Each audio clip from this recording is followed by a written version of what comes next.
Chapter 13. Locating places. We have learned that the area around our house is called our neighborhood. There are many places in our neighborhood like park, bus stop, school, hospital, post office, market, etc. Locating a place. Locating a place means to find the place where one has to go. People often make use of landmarks while explaining the way to a place.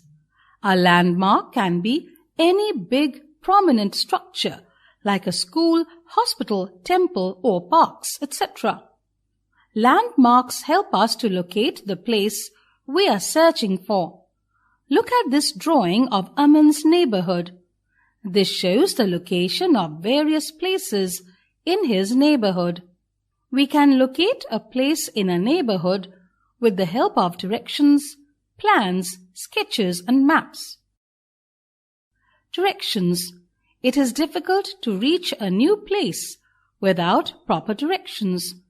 The four main directions are east, west, north, and south. By knowing directions, we can find or locate a particular place in a neighborhood. As you know that the sun rises in the east and sets in the west. If you stand facing the sun, you face the east. The west lies behind you. Your stretched left hand points to the north, and the stretched right hand points to the south. In a map, north direction is at the top, and south is at the bottom. The east is towards the right, and the west is towards the left. Sketch. A sketch is a rough drawing of anything, like a room or a house. It is not drawn to scale.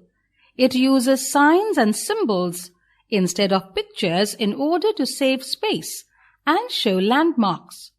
It does not have exact measurement between places as it is a rough drawing.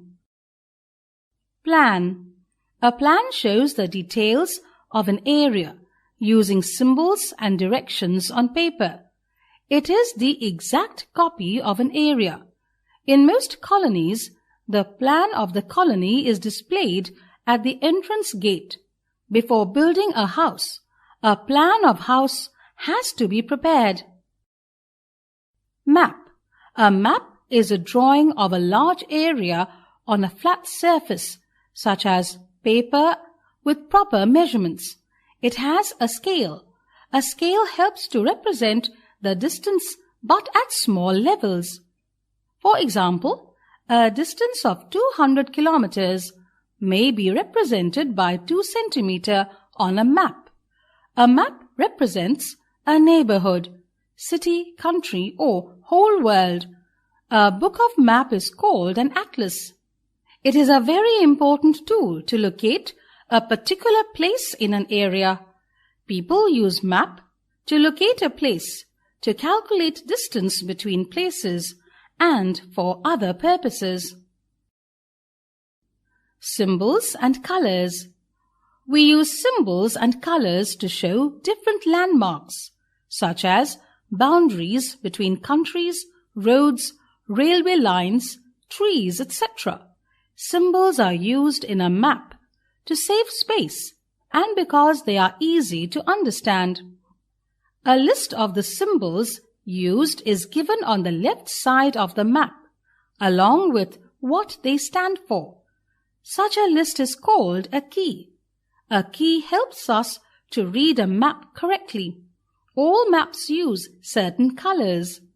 For example, blue is used to show water bodies like rivers, lakes, and seas.